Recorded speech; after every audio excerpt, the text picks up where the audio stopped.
Retomando agora o nosso seminário, nosso planejamento foi que nós construíssemos um entendimento de como lidar com a adolescência, mas, acima de tudo, também compreendêssemos como fazer, como podemos reverter ou construir um relacionamento com os nossos filhos.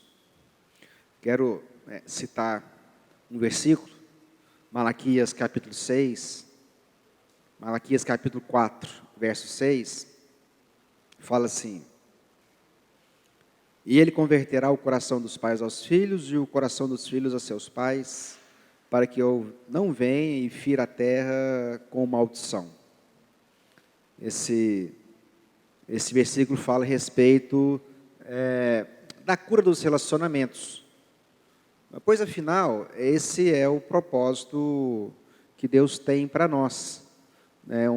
Uma cura da nossa relação com Ele mesmo, com Deus, mas um modelo de relacionamento para com os nossos filhos, para o relacionamento familiar. O relacionamento, ele sempre se dará numa base de diálogo, de compreensão, de entendimento que temos com os nossos filhos. Esse diálogo, ele demanda também tempo.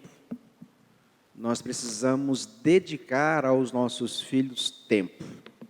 Cada vez mais, e isso tem sido demonstrado nos últimos tempos, uma ausência muito importante de tempo dos pais em casa.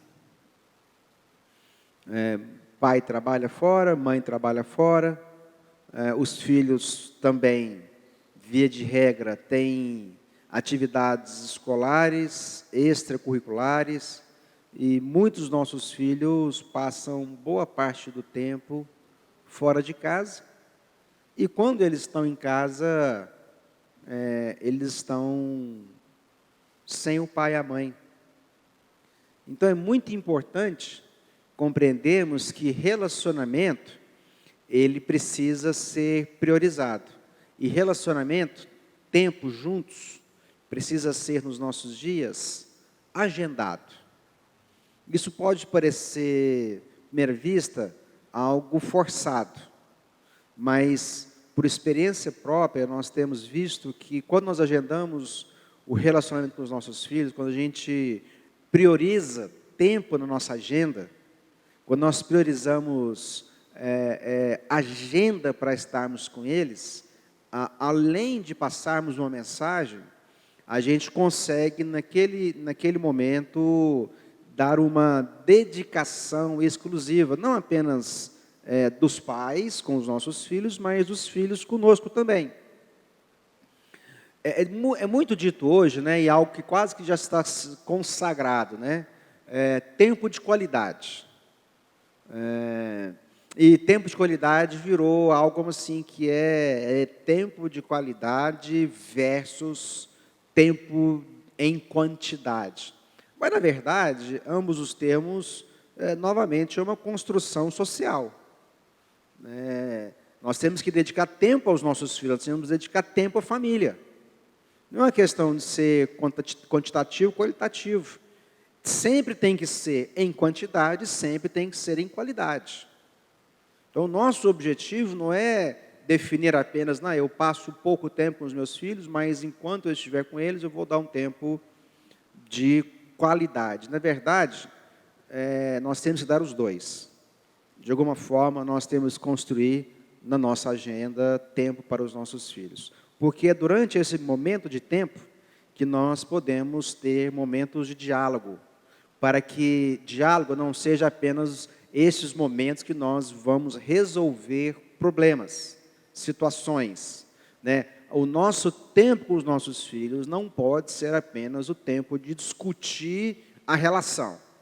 Não é o tempo apenas de lembrá-los das regras ou de discipliná-los porque eles cruzaram os limites perigosos outrora estabelecidos com eles.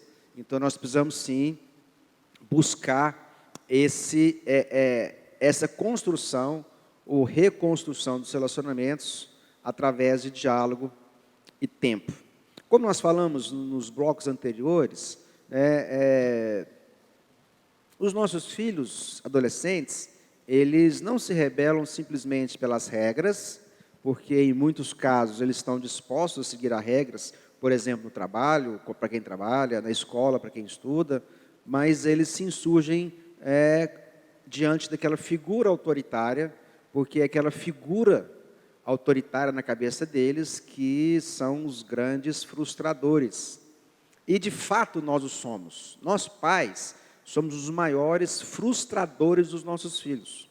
Somos nós que sempre estamos dizendo a eles o que eles deveriam fazer, o que eles não deveriam fazer, como eles deveriam fazer, e depois falar por que eles não deveriam ter feito. Isso gera possibilidades de conflito constantes. Mas isso, como já foi dito também, faz parte da relação, faz parte de nós sermos esses que vão frustrar esses planos dos nossos filhos, porque nem sempre os planos que eles têm são bons. E lembrando que todas as regras estabelecidas, todos os acordos familiares, têm o objetivo de transformá-los ou de levá-los a serem adultos de caráter, honestos, verdadeiros, genuínos, trabalhadores, bom marido, boa esposa, bom pai, boa mãe. Tudo aquilo que nós investimos e ensino para os nossos filhos são para que eles se tornem pessoas boas. Em sã consciência, nós não faríamos diferente. Mas há alguns critérios, ou melhor dizendo, há alguns fatores que levam-nos a produzir tensão no relacionamento. E algumas vezes tensão desnecessária. Porque nós erramos e nós erramos muito. Lá em casa, nós erramos muito com os nossos filhos, como eu disse mais cedo. Se eu tivesse a experiência de hoje, 10 anos atrás, eu com certeza erraria menos. Não deixaria de errar tudo, mas erraria com certeza menos. Alguns desses... Samuel, a gente tem que escolher as batalhas que a gente quer travar com os nossos filhos. Porque às vezes a gente trava batalhas por coisas muito insignificantes. E às vezes a gente não quer travar as batalhas naquilo que é necessário serem travadas, né? Muitas vezes a gente erra das duas formas. A gente erra porque a gente estabelece um conflito desnecessário. Outras vezes nós erramos porque nós não queremos o conflito algum. Então a gente acaba passando de pais autoritários a pais permissivos. E é o que eu quero tratar agora. Um desses fatores de tensão no relacionamento é pai ausente. Tem pai ausente, e quando eu falo pai também, aqui eu quero estender a pais. Não apenas o pai, mas aos pais. Pai e mãe. Quando a gente fala pais, é pai e mãe. Tem pai e pais ausentes fisicamente, tem pais presentes que são ausentes emocionalmente na vida dos nossos filhos. Porque o fator de estarmos juntos no mesmo espaço físico não define a interação relacional necessária com os nossos filhos. Então isso gera tensão à nossa ausência. Mãe autoritária, pai autoritário, pais com vícios, isso gera tensão no relacionamento. Abuso físico, abuso emocional, abuso de palavras, abuso nas definições, nas afirmações que fazemos aos nossos filhos, muitas vezes negativa. Alguns casos de regras insuficientes, regras indefinidas ou regras excessivas. Tudo isso é fator de gerar tensão na relação. Controle excessivo. Ou, por outro lado, permissividade exagerada. Outros pontos de tensão é divórcio e segundo casamento. Sabemos que nos nossos dias diz assim, né, são os meus filhos, os filhos da nossa esposa e os nossos filhos. Então é uma confusão muito grande que tende a gerar tensões nas relações. Tem muitos pais autoritários, tem pais autoritários que definem as regras simplesmente para mostrar quem manda. Então ele estabelece a regra pela regra e não a regra pelo benefício aos filhos. Então estabelece uma regra inflexível que pode ser geradora de tensão. Então ele diz assim, aqui quem manda sou eu e você vai fazer assim. Na verdade, ele não vai fazer assim. Ele vai mentir, ele vai fazer escondido, e ele vai fazer exatamente o contrário do que o pai autoritário disse. Né? São raríssimos os casos, no nosso contexto pós-moderno hoje, que os filhos aceitarão todas as regras inflexíveis, autoritárias, de bom grado. Ao mesmo tempo, tem um pai permissivo, os pais permissivos, aqueles que não estabelecem regra alguma, que deixam os filhos à sua própria sorte, e deixam os filhos a uma incapacidade emocional de avaliar riscos que é inerente aos nossos adolescentes. Por muitas vezes, as nossas filhas diziam, né? Por exemplo, elas iam numa festa, em algum lugar, e lá em casa, assim, a gente sempre pergunta o básico, né? Que festa é, quem vai, quem você vai, que hora que você vai, que hora que você... Poucas perguntas. Que hora que você volta, que você vai fazer, que hora, quem é a pessoa. Poucas a gente faz... Lá em casa, as meninas elas cansavam, né? Elas nem pediam. Elas falavam, não vou nem pedir, pai, porque a lista é longa, eu estou com preguiça de responder. Prefiro não ir. Infelizmente, a gente excedia um pouco, ou muito. Mas elas diziam assim, não, mas assim, como é que é isso? Eu lembro que na festa de 15 anos das meninas, né, acabou a festa, a gente lá com elas, 5 horas da manhã, né, e tinha assim, mais uns 40 moleques lá. Aí eu perguntava assim, e isso aí? Isso aí o que, pai? Não, como é que eles vão? Nem eles sabem. Mas os pais? Não, pai, os pais deles não sabem nem que eles estão aqui. E como é que eles vão voltar? O pai não vai buscar? Que pai? Eles não estão nem aí com eles não. Isso é tudo assim, é tudo bicho solto. É desse jeito. Essa é a realidade. Essa é a realidade. E às vezes o nosso equívoco foi um contraponto extremo. Então, nós sabemos que, em muitos casos, a gente orientava e eles fingiam que atendiam. Até hoje eles fingem. Mas uma regra muito clara lá em casa foi estabelecida. A gente sempre dizia, toda desobediência gera disciplina. Então, elas ouvem isso desde pequenas. E o Alexandre Filho também desde pequeno. Então, das poucas coisas que nós descobrimos de muitas coisas erradas que elas fizeram, nós também não poupamos a disciplina. Então, lá já teve caso de uma das nossas filhas ficar sem celular 1 ano de castigo de celular. Eu não sei como é que ela sobreviveu, mas foi assim.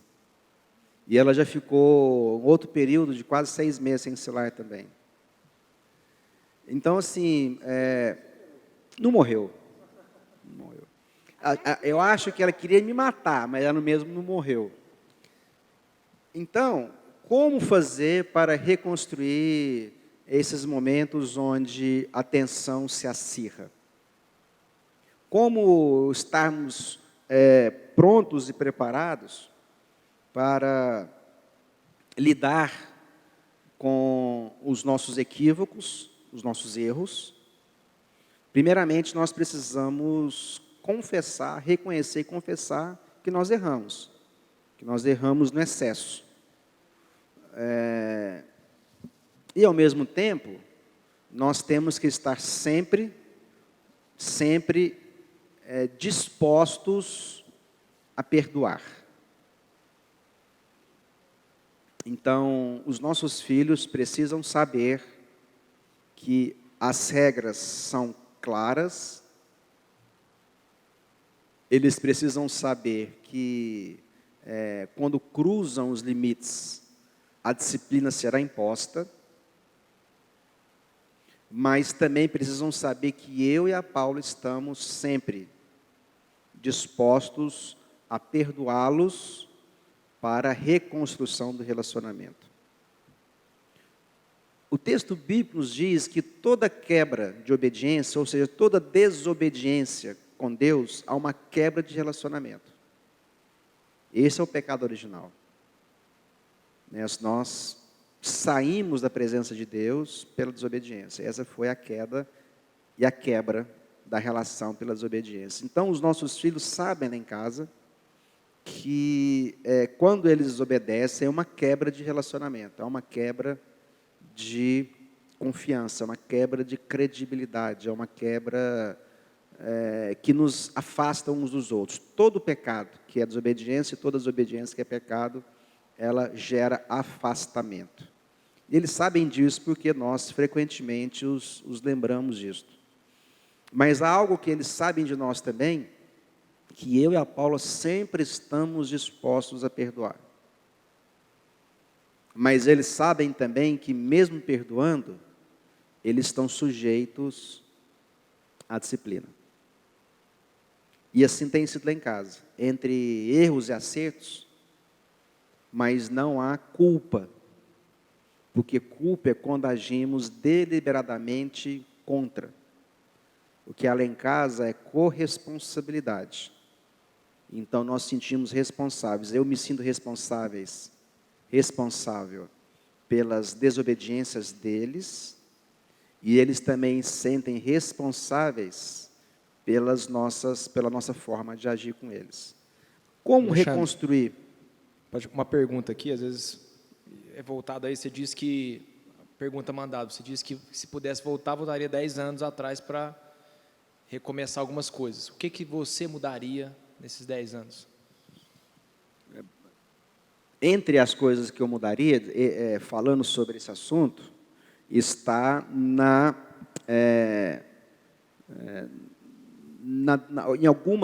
determinação de umas regras inflexíveis.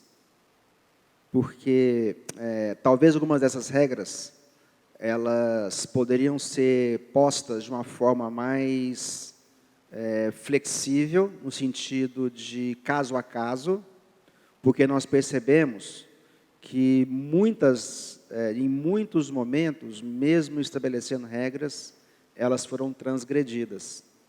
E talvez essa transgressão poderia ter sido evitada se nós avaliássemos alguns casos dentro de contextos distintos, de momentos que poderiam ser mudados.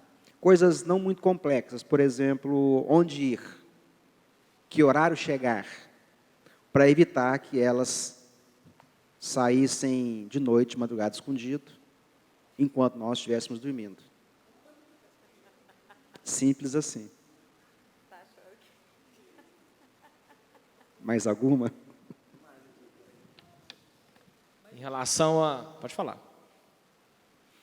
Enquanto você vai falando, deixa eu falar sobre um assunto aqui. O que tem acontecido muitas vezes? De novo, na nossa inabilidade, como pais, a gente tende a abordar sintomas. Então, nós percebemos que algumas coisas têm acontecido e gastamos toda a nossa energia, fosfato, tano, noite sem dormir, oração, intercessão, jejum, no que está acontecendo. E o erro é que nós temos que gastar nossa energia na causa. Por que está assim? O que pode ser corrigido, melhorado, aperfeiçoado, para que a causa seja abordada de maneira objetiva, para evitar o sintoma. Não adianta simplesmente tratarmos a febre da infecção com um remédio para um antipirético, para baixar a febre, se você não abordar o tema inicial, Aqui, ó, ou a causa. qual estratégia usar para gerenciar as redes sociais dos filhos sem perdê-los? O filho perdeu o filho, né, no caso, né? Não perdeu o coração, né? Celular hoje é algo... Hoje, daqui uns dias, me nasce com um celular embutido. Então, seria uma grande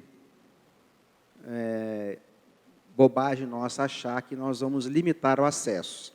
Esses dias, a Paula estava conversando comigo sobre televisão no quarto do nosso filho mais novo, de 14.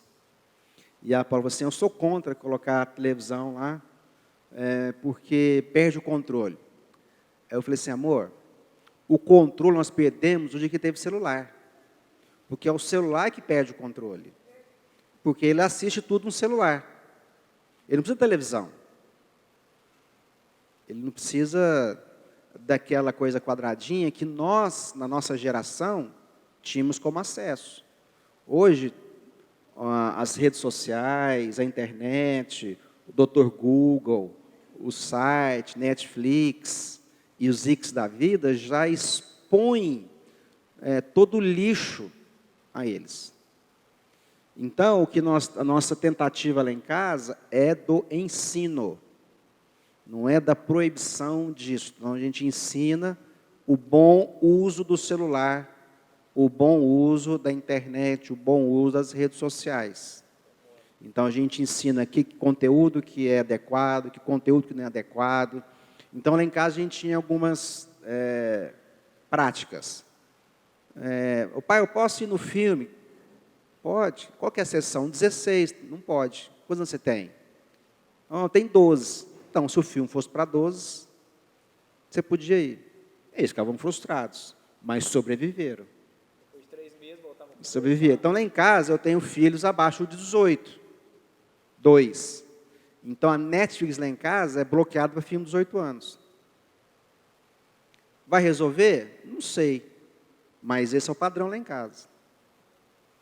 Então, a gente tenta fazer a partir do ensino. Então, por quê? Esses dias mandaram a mensagem, pai, qual que é a senha? Se eu te contar, eu tenho que te matar. Falei para uma delas. Então, o que você quer assistir? É uma série, não sei o quê, tal. Aí, em alguns casos, eu vou lá, ponho a senha e eles assistem. Mas a tentativa do ensino. Essa construção do relacionamento, ela tem que ser a partir desse diálogo. Então, o que nós fizemos lá em casa para ajudar? Nós temos um dia dedicado aos 6. Então, e durante esse dia, com raríssimas exceções, pode ser o que for, que a gente não abre mão. Eu tenho uma agenda fixa no meu celular, na minha agenda, que é quinta-feira à noite. Acontece a gente mudar para quarta, para terça, em raríssimas sessões. Então, eu posso falar assim, eu queria te fazer um convite, você pode vir em casa jantar quinta? Quinta não posso, eu posso outros dias. Não, vai ter um seminário, um curso, vem cá pregar quinta, eu não posso. Então, definiu. E lá em casa, os meninos, eles ficaram meio aborrecidos no começo. Hoje, eles mesmos já nem pedem. Eles já sabem que deve ser o nosso dia. Então, esse dia, para quê? A gente senta lá, a gente fica pelo menos 3 horas sentados à mesa, conversando. A gente conversa de quê? De tudo. Política, sobre teologia de gênero. Teologia não, né? Teoria. Ideologia. De tudo. Sobre prova de matemática, sobre casamento, sobre tudo. Celular, não pode. Pode, mas não deve. Então, assim, uma hora ou outra, mas não usa celular. Esse momento é um momento que pode com o celular lá, mas assim, não usa toda hora. Então, são nesses momentos que a gente usa para reconstruir a relação, para construir intimidade. Esse momento eu sei que eles fizeram, que teve um BO na escola, que teve uma situação com um amigo, que eles tiraram nota 2 na prova. Se não foi esse horário, você vai conversar com ele que hora? Como é que foi seu dia? Foi bom, pai. O que você fez hoje? Ixi, tanto de coisa. Então, a gente estabelece a partir do ensino e da tentativa de, primeiro, não sermos autoritários e não seja permissivo. Seu filho não pode tudo. Não importa a idade dele. Seu filho não pode tudo. Agora, tem um caso que é o mais dramático. É aquele que tem pinta de autoritário, estabelece regras, mas nunca exige que elas sejam cumpridas. Esse é o tipo mais danoso à casa. Pode isso? Não. Pode isso? Não. Pode isso? Não. Pode? Ah, não pode. Também você pode me falar, agora você vai e faz. Basta pedir 3, 4 vezes que o pai e a mãe vai deixar, porque não aguenta mais ouvir o moleque enchendo a paciência dele. Esse é o pai, desculpa, mais danoso. Aí tem o caso do pai que ele estabelece algumas regras não por conta da educação do adolescente, ele estabelece regras para ele. Então, tipo assim, não, você não vai sair pós as 10 porque eu me sinto seguro. E não de que o menino não tem responsabilidade de sair depois das 10. Então, já tivemos casos que o filho, às vezes, saía, ele tinha um horário para sair até meia-noite, por exemplo. Aí ele sempre voltava na hora, fazia tudo certinho. Aí, um belo dia, ele pede ao pai, eu quero ficar até 2 da manhã. Até então, ele estava respondendo adequadamente ao que estava sendo proposto. Só que o pai fala, não, até 2 da manhã, porque aí, não é que rebenta o menino, rebenta o pai. Fala, não, aí eu vou dormir preocupado, aí eu vou ficar ansioso. Então, às vezes, tem algumas regras que a gente precisa observar. Se eu não estou colocando, não é para me proteger. Ao invés de protegê-lo, eu estou preferindo, às vezes, me proteger, me poupar dos desafios e eu fico tranquilo. Só que a gente fazendo isso, a gente infantiliza os adolescentes e não ajuda eles a serem homens. Então, assim, homens e mulheres. Então, tem coisas, irmãos, que eles vão ter que amadurecer mesmo. Então, assim, é importante que ele saia, que ele rompa essas barreiras. Pode ser que ele apanhe na rua, pode ser que ele bata. Pode ser que às vezes seu menino já está com 18 anos, já tem carteira, ele vai arrumar alguma coisa, às vezes ele está certinho no trânsito, vai bater o carro. E aí não é o cara que vai punir, a não ser que ele estava bêbado, a não ser que ele estava brigando, alguma coisa assim. Às vezes é bater o carro, a gente às vezes é pronto a ir lá e punir uma coisa que a gente nem sabe da história. Então a gente não pode incentivar os nossos filhos a serem meninos. Os adolescentes precisam ser conduzidos a serem homens, a sempre assumirem uma responsabilidade maior, num nível maior, a cada dia. Para encerrar aqui, a responsabilidade da construção da relação é dos pais. Não espere que os nossos filhos sejam os agentes ativos da construção ou da reconstrução do relacionamento. Essa é uma responsabilidade nossa. Então, nós somos o agente proativo nessa relação com os nossos filhos.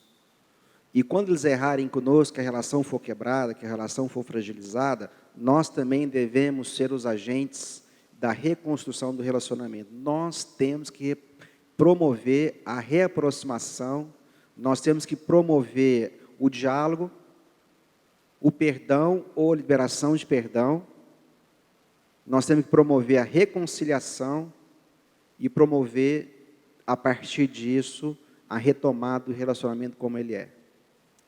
Então, não se iluda achando que isso, porque foram os filhos que erraram, que a responsabilidade deles é agirem nesse favor. Nós somos a parte madura da relação e nós somos os tutores diante de Deus dos nossos filhos. Nós somos responsáveis por eles. Então, não aguarde que isso venha deles. Não fique um sentimento de machucado, de traído, de último a saber, porque vai ser mesmo assim. Nós vamos ser os últimos a saber das artes, nós vamos ser os últimos a saber do que eles fizeram. Não pense que vai ser diferente, porque é assim que adolescente faz. Deixa eu só falar um pouquinho dentro disso, que você falou, e eu queria complementar. Porque muitas vezes nós vamos se sentir magoados mesmo, feridos, diante de muitas situações com os nossos filhos. E eu falo que o processo começa mesmo na gente. eu achava que eu nunca ia ter raiva de um filho meu. E eu fui descobrir no caminhar, né, dos anos, o quantas raivas, né, eu passei a ter, né, e que se eu não administrasse aquelas raivas, aquela ira, aquilo podia encontrar um lugar no meu coração e se tornar uma raiz de amargura muito forte. E depois, para arrancar essa raiz, é muita graça de Deus. Então, eu comecei a entender que eu precisava perdoar os meus filhos. Cada um na situação acontecida, no fato ocorrido. Porque é muito difícil para a gente, como mãe, pegar o filho na mentira. É muito difícil para nós, como pais, né? Eu falei mais de mãe. Eu falo que Deus é tão lindo que vem tudo aqui, na palma da mão da gente.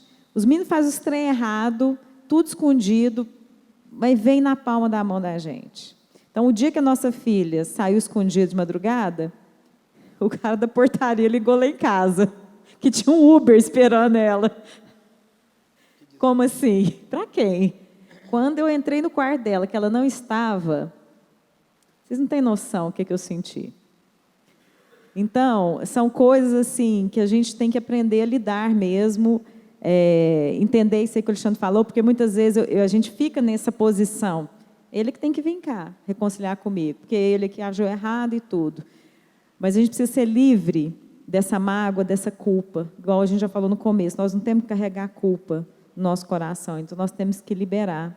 E quando a gente libera esse perdão, o peso sai de nós, né? Então não é para a gente ficar carregando isso na nossa vida.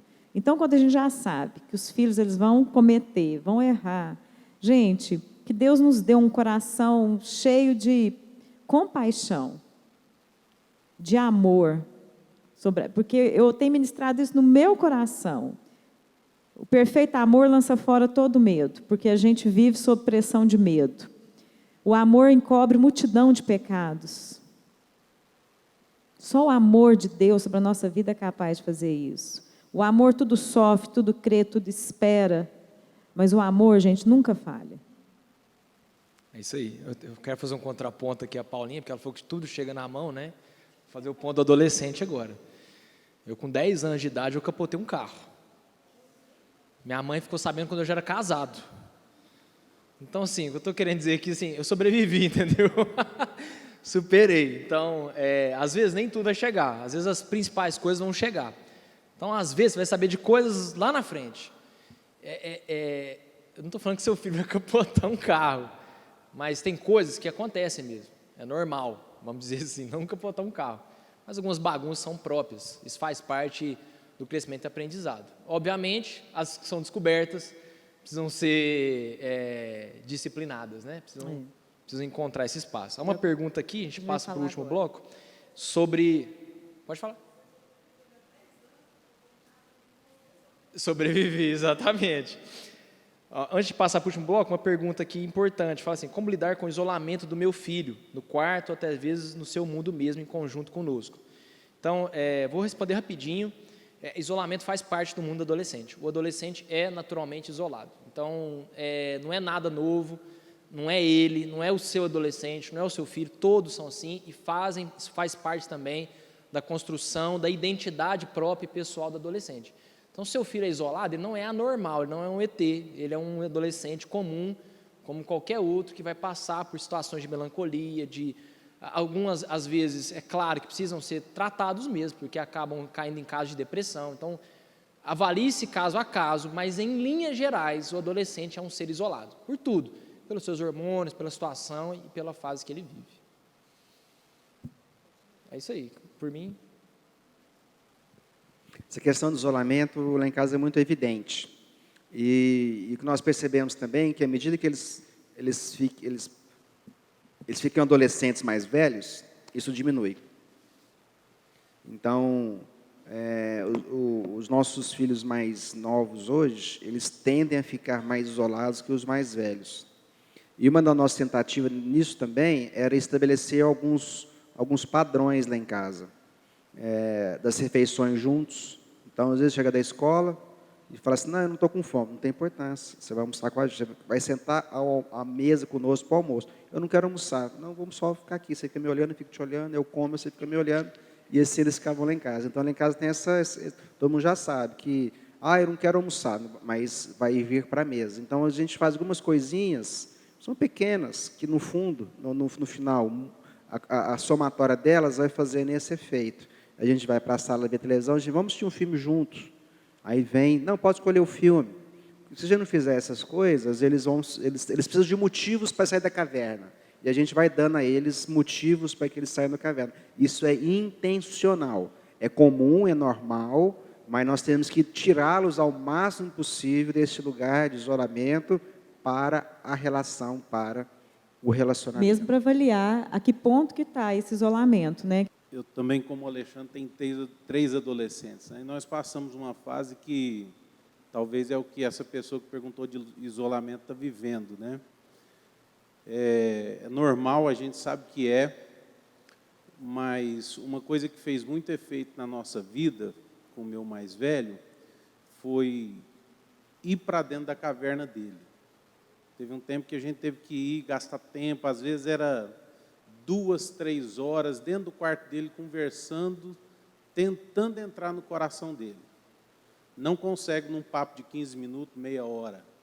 Às vezes a gente tem que ser a hora que ele quer, porque senão, não, agora eu não quero falar disso, né? Então, às vezes, porque às vezes deixar no isolamento pode criar um isolamento ainda maior, né? Então, eu tive um bom resultado nesse fato de ir para dentro da caverna dele e, às vezes, ficar ali horas, até que ele abre o coração. E aí é mais fácil dele sair da caverna. Então, eu senti a dor desse pai que perguntou isso, então quis compartilhar.